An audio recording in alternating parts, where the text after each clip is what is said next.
नमस्कार दोस्तों, मैं दिव्यांश आप सभी का स्वागत करता हूं आपके अपने चैनल दिव्यांश पाठशाला में। उम्मीद करता हूं कि आप सभी लोग सकुशल होंगे। भारतीय इतिहास इंडियन हिस्ट्री के 1000 most important previous year question series में आप सभी का विशेष स्वागत है। इस सीरीज में हम लोगों ने कवर किया है एसएससी के एग्जाम्स को, उत्तर प्रदेश अधीनस्थ सेवा चयन आयोग के एग्जाम्स को, यूपी पुलिस के एग्जाम्स को, रेलवे के एग्जाम्स को। इन सभी एग्जाम्स में जितने भी हिस्ट्री के क्वेश्चंस आए उन सभी को फाइंड किए गए, उसके बाद उनको टॉपिक वाइज लगाया गया। जिसकी आज हमारी चौथी क्लास है, यहाँ हम लोग चर्चा कर रहे हैं तुगलक वंश के बारे में। तुगलक वंश दिल्ली सल्तनत काल का एक वंश था। इस क्लास को स्टार्ट करने से पहले दो महत्वपूर्ण विषय के बारे में जानकारी लेंगे। सबसे पहली चर्चा जो आपके लिए बहुत इंपॉर्टेंट है, एक नंबर है 9889057003। अगर इस नंबर पे आप व्हाट्सअप करते हैं, व्हाट्सअप में आपको लिखना क्या है वो ध्यान रखिएगा। इस व्हाट्सअप में आपको लिखना है नोट्स। नोट्स का एक स्पेस लगाना है, जैसे हिंदी चाहते हैं तो हिंदी के नोट्स, अगर आपको हिस्ट्री के नोट्स चाहिए नोट्स के बाद आपको हिस्ट्री लिख देनी है। नोट्स के बाद अगर आप ज्योग्राफी लिख के भेजते हैं या आप इंग्लिश लिख के भेजते हैं, जिस भी सब्जेक्ट के आपको नोट्स चाहिए उसके नोट्स आपको अवेलेबल करा दिए जाएंगे। ये सारे नोट्स मेरे हैंड रिटन नोट्स हैं। इस वजह से इस हैंड रिटन नोट्स को मैं डिजिटल कॉपी में क्रिएट कर रहा हूँ। हो सकता है कि कुछ नोट्स पहुंचने में आपके पास थोड़ा सा समय लगे, तो थोड़ा सा सब्र रखिएगा, जल्दी इस सारे नोट्स आप लोगों को फ्री ऑफ कॉस्ट अवेलेबल करा दिए जाएंगे। बस आपको इस तरह से टेक्स्ट एक सेंड करना पड़ेगा व्हाट्सएप पे। सेकेंडरी न्यूज़ जो मेरे लिए बहुत इंपॉर्टेंट है, अगर सेशन आपको अच्छा लगता है तो लाइक करिएगा, दोस्तों के साथ शेयर करिएगा, चैनल पर नए आए थे चैनल को सब्सक्राइब कर लीजिएगा। अभी ज्योग्राफी की एक नई क्लास मैम लेके आ रही हैं, तो इनकी क्लास को देखना मत भूलिएगा। इंग्लिश की क्लास आप लोगों की कैरी ऑन चली रही है। मैं हिस्ट्री भी लेके आप लोगों के लिए आ ही गया हूँ। हिस्ट्री के साथ आप लोगों की चौथी क्लास चल रही पॉलिटी की, पॉलिटी के साथ आप लोगों के पास स्टैटिक जीके की क्लास है, और इंग्लिश वोकेबुलरी और इंग्लिश ग्रामर सारी क्लासेस स्टार्ट हो चुकी हैं। इसके बाद अभी जल्द ही प्लानिंग है आपके लिए रीजनिंग की क्लास के बारे में, मैथ्स की क्लास के बारे में। और इन्हीं क्लासेस में जैसे जैसे कोर्स कंप्लीट होता जाएगा, आपके लिए हिस्ट्री के, जहाँ जिस दिन हिस्ट्री का कंप्लीट हुआ तो हिस्ट्री की जगह आ जाएगा इन्वायरमेंटल साइंस के बारे में, पॉलिटी की जगह हम लोग लगा देंगे ज्योग्राफी की क्लास के बारे में। और एक और दो क्लासेस जो मोस्ट इंपॉर्टेंट है, आप लोगों ने बड़ी रिक्वेस्ट की है, एक हिंदी की क्लास के लिए और एक यूपीजी की क्लास के लिए। तो हिंदी और यूपीजी की प्रीवियस ईयर क्वेश्चन सीरीज और रिवीजन सीरीज, ये दोनों जल्द से जल्द मिल जाएंगे। जल्द से जल्द का मतलब है विद इन 7 डेज आप लोगों को इनकी कंप्लीट स्ट्रेटजी के साथ क्लासेस मिल जाएंगे। तो चलिए सेशन को अब स्टार्ट करते हैं। सेशन को स्टार्ट करते समय हमारा पहला क्वेश्चन को जानने से पहले आप लोग सेशन को लाइक करके दोस्तों शेयर करिए और अपना व्यूज कमेंट करना मत भूलिएगा, क्योंकि आपके कमेंट पढ़ने के लिए लगातार दिल आतुर रहता है। चलिए पहला क्वेश्चन हमारे पास पूछा गया है, गाजी मलिक किस वंश का संस्थापक था? देखिए, अभी तक कल की क्लास में हम लोगों ने देखा था खिलजी वंश के बारे में। हम लोग भले ऑप्शन वाइज ट्रेड कर रहे हैं, ऑप्शन वाइज हम लोग चर्चा कर रहे हैं, हम लोग करते हैं डिटेल में चर्चा। खिलजी वंश का अंतिम सम्राट हम लोगों ने पढ़ा था नसीरुद्दीन खुसरो शाह। नसीरुद्दीन खुसरो शाह उसकी हत्या करके गाजी मलिक उसकी गद्दी को स्थापित करता है। गाजी मलिक ने किस वंश की स्थापना की? गाजी मलिक ने तुगलक वंश की स्थापना की। हत्या की किसकी की हत्या करता है? ये नसीरुद्दीन खुसरो शाह की हत्या। और सन याद रखिएगा, ये हत्या की थी सितंबर 1320 ईस्वी में। कभी कभी आपसे 8 सितंबर पूछ लेता है, परंतु 8 सितंबर इतना ज्यादा एक्यूरेट याद करने की नहीं भी जरूरत है, इससे आपका काम भूल जाएगा। गाजी मलिक की चर्चा करें तो गाजी मलिक का पूरा नाम था या वास्तविक नाम था, इनका नाम वास्तविक नाम था गयासुद्दीन तुगलक। आपको बहुत जगह ये गयासुद्दीन तुगलक के नाम पे देखने को मिलेगा, परंतु ये गयासुद्दीन तुगलक को गाजी मलिक की उपाधि दी थी अलाउद्दीन खिलजी ने। ठीक है, गयासुद्दीन को गाजी मलिक की उपाधि किसने की? इसको गयासुद्दीन तुगलक को गाजी मलिक की उपाधि दी गई थी, यह उपाधि दी गई थी बाई अलाउद्दीन खिलजी। कंफर्म हो गया? अगला क्वेश्चन देखते हैं। अगला क्वेश्चन क्या पूछ रहा है तुमसे? अगला क्वेश्चन हमसे पूछता है, गयासुद्दीन तुगलक ने कितने बार मंगोल आक्रमण को विफल किया? देखिए, गयासुद्दीन तुगलक के काल में सबसे ज्यादा तंग किया था मंगोलों ने, और ये लगातार मंगोलों से युद्ध लड़ता ही रहा था। एक समय पे आप ऐसी सिचुएशन क्रिएट हो चुकी थी कि इसका और मंगोलों का युद्ध तो एकदम कॉमन था। लोग जानते थे अगर ये कहीं गया तो मंगोलों के अ, उठते हुए फन को दफनाने के लिए गया, दोबारा से उसको दबाने के लिए गया। गयासुद्दीन तुगलक के शासनकाल में 29 बार मंगोलों ने आक्रमण किया था। टाइम लिमिट याद रखिएगा, 29 बार याद किया था, और ये 29 बार एग्जाम में पूछा गया है। 2 बार ये उत्तर प्रदेश अधीनस्थ सेवा चयन आयोग के एग्जाम में पूछा गया, एक बार इसको एसएससी के एग्जाम ने पूछा, यूपी पुलिस ने फिलहाल नहीं पूछा, पर रेलवे के एग्जाम में एक शिफ्ट में देखने को मिला था। अगला क्वेश्चन देखते हैं। अगला क्वेश्चन क्या है, दिल्ली के सुल्तान का पद संभालने से पहले गयासुद्दीन तुगलक कहाँ का सूबेदार था? गयासुद्दीन तुगलक दिल्ली का पद संभालने, दिल्ली में सुल्तान का पद संभालने से पहले ये पंजाब का सूबेदार था। सूबेदार कहाँ का था? पंजाब का सूबेदार था। और ये सूबेदार बनाया किसने था? अलाउद्दीन खिलजी ने। अलाउद्दीन खिलजी ने इसको एक और उपाधि दी थी, जिसका नाम याद रखिएगा, गाजी मलिक की उपाधि दी थी। और गाजी मलिक की उपाधि के नाम पर ही इसने अलाउद्दीन खिलजी के पुत्र नसीरुद्दीन खुसरो शाह की हत्या की और हत्या करके खुद को शासक बना दिया, गयासुद्दीन तुगलक वंश की स्थापना की। अगला क्वेश्चन देखते हैं, कहाँ का था? पंजाब का। नेक्स्ट क्वेश्चन है, दाग व हुलिया प्रथा के प्रणेता थे और लेकिन उसे प्रभावशाली ढंग से गयासुद्दीन तुगलक ने लागू किया। क्या है? अच्छा, पहले यार ये देखिए, ये दाग प्रथा होता क्या है? दाग प्रथा क्या होती थी? जितने घोड़े होते थे, उन घोड़ों को पकड़ के उनके पीछे एक मोहर लगा दी जाती थी। गरम करके उस मोहर को छुपा दिया जाता था, जिससे ये पहचान हो जाती थी कि ये जो घोड़े हैं, ये नस्ली घोड़े हैं और ये सेना के घोड़े हैं, ये सैनिक कार्यों के लिए बहुत उपयुक्त हैं। ठीक। सेकंड क्या था? हुलिया प्रथा। प्रत्येक सैनिक का हुलिया डिनोट किया जाता था कि आपके चेहरा किस तरह से है, आपके आइडेंटिफिकेशन मार्क्स कितने हैं। जिस प्रकार से वर्तमान व्यवस्था में वर्तमान तरह से लोगों को ये नियुक्ति की जाती है गवर्नमेंट जॉब में, उसी तरह से लोगों को सरकारी नौकरी देने से पहले या सेना में रखने से पहले उस तरह की चीजें नियुक्त की जाती थी। हुलिया प्रथा, सैनिकों का हुलिया डिनोट करना। दाग प्रथा क्या है? घोड़ों को दागने की प्रथा। ये इसकी जो प्रणेता, इसकी शुरुआत की थी, इसको जो प्रणेता थे, उसके प्रणेता थे अलाउद्दीन खिलजी। शुरुआत तो इसको की थी अलाउद्दीन खिलजी ने, परंतु अलाउद्दीन खिलजी इसे संपूर्ण रूप से या पूर्णतः नहीं लागू कर पाए। पूर्णतः लागू करने का सिलसिला जाता है गयासुद्दीन तुगलक के पास। गयासुद्दीन तुगलक ने इसको अपने काल में पूर्णतः लागू कर दिया। प्रणेता कौन है? अलाउद्दीन खिलजी। प्रभाव और प्रभावशाली ढंग से लागू किसने किया? गयासुद्दीन तुगलक ने। दाग प्रथा क्या है? जो घोड़े हैं, जो सेना के घोड़े हैं, उनकी पहचान हेतु उनको दाग दिया जाता था। कैसे? गरम करके लोहे की सराखों से। हुलिया प्रथा क्या है? सैनिकों के प्रत्येक हुलिया को डिनोट किया जाता था। अगला क्वेश्चन देखते हैं। अगला क्वेश्चन है, डाक प्रणाली को पूर्णतः किसने लागू किया था? डाक प्रणाली के भी जो प्रवक्ता थे या उसकी शुरुआत की थी अलाउद्दीन खिलजी ने, परंतु उसको पूरी तरह के रूप से लागू करने का सिलसिला जाता है या क्रम जाता है गयासुद्दीन तुगलक के पास।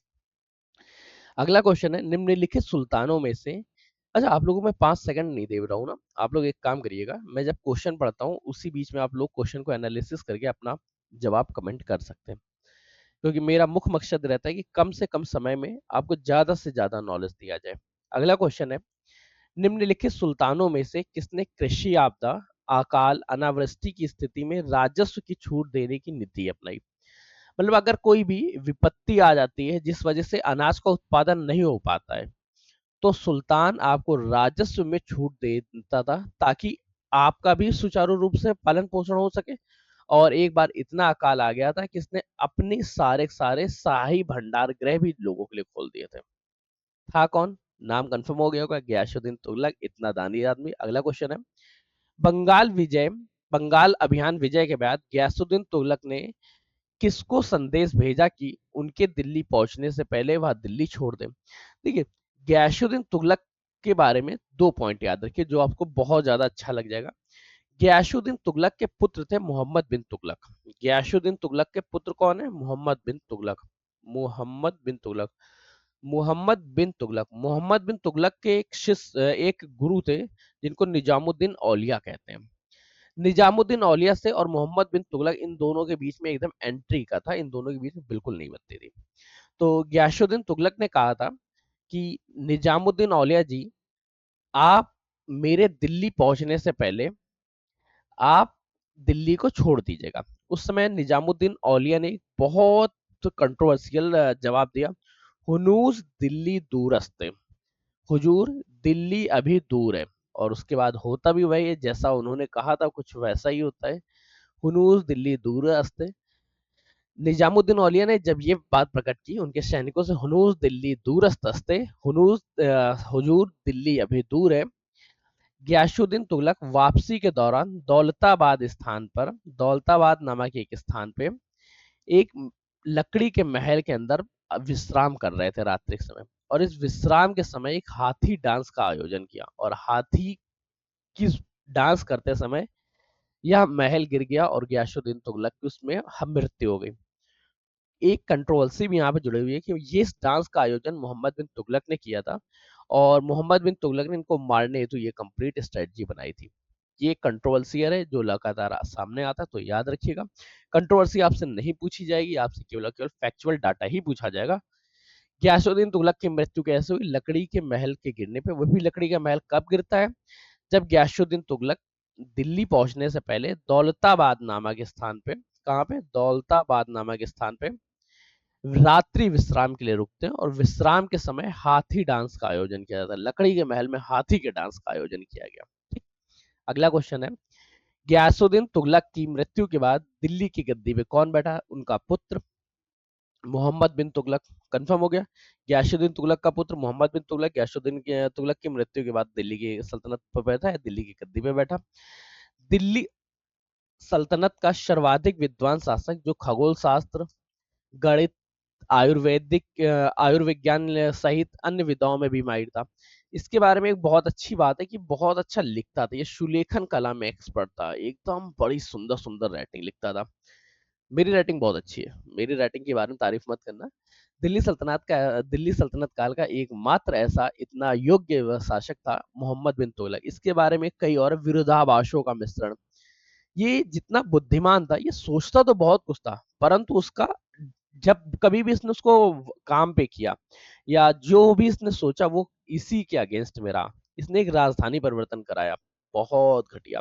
इसका जो राजधानी परिवर्तन था उसके फलस्वरूप लोगों की हत्याएं हुई, परंतु वो किसी काम की नहीं रही। हत्या करने से नहीं होता, हत्याओं का सही काम हो पाना। राजधानी परिवर्तन करता है, दोआब में राजस्व की वृद्धि कर देता है, खुरासान अभियान चलाता है, सांकेतिक मुद्रा चलाता है, विरोधाभासों का मिश्रण, पागल सुल्तान, दिल्ली सुल्तान का सबसे विद्वान सुल्तान, उलूग खां, सुलेखन में निपुण, मनियारों का राजकुमार, ये इसकी निक पॉइंट्स हैं। इसको इन नामों से शोभित किया जाता है। अगला क्वेश्चन देखते हैं, अगला क्वेश्चन क्या है? अगला क्वेश्चन है, मोहम्मद बिन तुगलक ने अपनी राजधानी कहां से कहां बदली? मोहम्मद बिन तुगलक अपनी राजधानी दिल्ली में बहुत दिनों तक नहीं देख सकता था, इसलिए वो अपनी राजधानी दिल्ली से देवगिरी तक ले जाता है। और इस देवगिरी के समय एक कहने वाली बात है कि जो लोग जाने को नहीं तैयार थे उनके उनको घोड़ों के पीछे रस्सी मतलब उनके पैर बांध दिए गए घोड़े के पीछे और घसीटते हुए ले गए। बहुतों के तो केवल और केवल पैर या जूता ही पहुंचा है देवगिरी में। देवगिरी का नाम इसने परिवर्तन कर दिया था, देवगिरी का नया नाम रखा गया था दौलताबाद। ठीक, तो आपसे क्वेश्चन बाद में ये भी पूछा जा सकता है कि मोहम्मद बिन तुगलक ने अपनी राजधानी कहाँ से कहाँ बदली? दिल्ली से दौलताबाद में। दौलताबाद इसका परिवर्तित नाम था देवगिरी का। अगला क्वेश्चन क्या है? ये जो पहुंचाने का कार्य किया था, ये कार्य हुआ था 1327 ईस्वी में। 1327 में इसने एक दिन सपना किया कि एक काम करते हैं, हम लोग दिल्ली में शासन ना करके अपनी राजधानी को परिवर्तन करते हैं देवगिरी में। इसने रात में डिसीजन लिया, सुबह ये कार्य प्रारंभ हो गया। जो लोग जाने को नहीं तैयार थे उनके पैरों को बांधा गया और खींचते हुए घोड़े से लेके चले गए। बहुतों के केवल और केवल पैर ही वहां पहुंचे। पर 1327 के बाद वहां पर नियंत्रण कर पाना, वहां से पूरे भारत में नियंत्रण कर पाना बहुत मुश्किल सा था। तो फिर से वही होता है युद्ध के दौरान कि 1335 में अपनी राजधानी को पुनः वापस ले गए थे। मोहम्मद बिन तुगलक ने पुनः अपनी राजधानी परिवर्तन दौलताबाद से दिल्ली स्थानांतरित किया, कब? 1335 में। इस दौरान धन की बहुत ज्यादा हानि हुई, धन की भी हानि हुई, जन की भी हानि हुई, सैनिकों की भी हानि हुई, सैनिकों का मनोबल भी बहुत ज्यादा। मोहम्मद बिन तुगलक ने विश्व विजय पाने के लिए एक अपना बहुत ज्यादा फेमस माइंड सेट बना कर रखा था कि हम खुरासान का अभियान करेंगे, परंतु वो अभियान कभी नहीं हुआ। इसने अपने काल में स्थायी सेना रखना शुरू किया और उसका भी कोई उपयोग नहीं हुआ। सैनिकों को अत्यधिक मानदेय या अत्यधिक धनराशि दे के रखा गया, उसका भी कोई काम नहीं हुआ। निम्नलिखित में से किस इतिहासकार ने कहा है दौलताबाद मोहम्मद की पथभ्रष्ट स्मृतियों का स्मारक है? मतलब दौलताबाद मोहम्मद बिन तुगलक की पथभ्रष्ट, जिसमें बिल्कुल भी पथ ना हो, वैसी शक्तियों का स्मारक है। यह लेनपुल ने अपने इतिहास में लिखा है। लेनपुल ने अपने पुस्तक में मोहम्मद बिन तुगलक के लिए ऐसी भाषा लिखी है। इसी तरह की जब कभी एल्फिस्टो के बारे में पढ़ेंगे तो एल्फिस्टो लिखते हैं कि मोहम्मद बिन तुगलक विरोधाभासों का मिश्रण था। विरोधाभासों का मिश्रण था। अगर आपसे विरोधाभासों के मिश्रण के बारे में चर्चा करेंगे तो उस बारे में बताता है एल्फिस्टो। जियाउद्दीन बर्नी के बारे में जियाउद्दीन बर्नी मोहम्मद बिन तुगलक को पागल सुल्तान की उपाधि देता है कि इससे बड़ा तो पागल हो ही नहीं सकता कोई, ये सबसे बड़ा पागल। वहीं डॉक्टर ईश्वरी प्रसाद के बारे में चर्चा करें, डॉक्टर ईश्वरी प्रसाद लिखते हैं दिल्ली सल्तनत काल का सबसे विद्वान सुल्तान था। इसकी विद्वानता का आप परिचय इस बात से लगा सकते हैं कि इसने देखा कि पहले जो चांदी के सिक्के चल रहे थे, चांदी के सिक्कों की कीमत ज्यादा होती है। इसने चांदी की जगह तांबे के सिक्के प्रारंभ किए, और इसने जो तांबे के सिक्के प्रारंभ किए, लोगों ने अपने घरों के बर्तनों को पिघाल के सिक्कों का निर्माण कर दिया। क्वेश्चन क्या अगला, निम्नलिखित तुगलकी राजवंश ने के किस सुल्तान ने चांदी के सिक्कों के स्थान में तांबे के सिक्के चलाए? तांबे के सिक्के चलाने का कार्य किसके द्वारा किया गया था? आप लोगों को नाम तो कंफर्म हो गया होगा, मोहम्मद बिन तुगलक के। लोगों ने क्या किया, अपने घर में बर्तनों को गलाना शुरू किया और बर्तन को गला के फिर से चांदी बना दी, अब फिर से उसे सिक्के बना दिए और सिक्के की तरफ से ट्रेड करने लगे। इस तरह उनके बर्तनों का रेट ज्यादा हो गया और मार्केट में पूरी तरह काउंटरफिट करेंसी आ गई। इसके बाद इसने क्या किया, सभी करेंसी को वापस ले लिया, सभी करेंसी को अपने पास रखा और उसके बाद खुद नए टोकन करेंसी जारी किए। इन्हीं के काल में, ये याद रखिएगा, इन्हीं के काल में चमड़े की मुद्रा का प्रयोग किया गया। चमड़े की मुद्रा का प्रयोग भारतीय इतिहास में सबसे प्रथम कहाँ देखने को मिलता है? मोहम्मद बिन तुगलक में। दिल्ली सल्तनत में सबसे पहले कहाँ देखने को मिलता? तो याद रखिएगा, मोहम्मद बिन तुगलक के काल में। अगला क्वेश्चन है, निम्नलिखित में से किसने सल्तनत काल में प्रचलित डाक व्यवस्था का विस्तृत विवरण दिया है? डाक व्यवस्था का विस्तृत विवरण के बारे में इब्न बतूता लिखते हैं।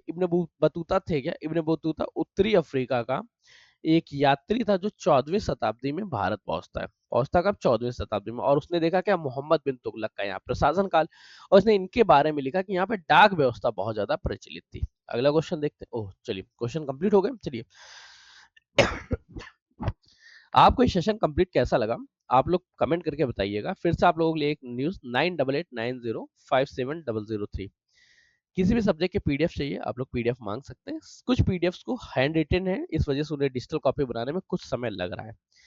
जल्द से जल्द इस पे काम चल रहा है और जल्द से जल्द आप सभी लोगों के लिए फ्री ऑफ कॉस्ट ये सारी सारी चीजें अवेलेबल करा दी जाएंगी डिजिटल कॉपी फॉर्मेट में।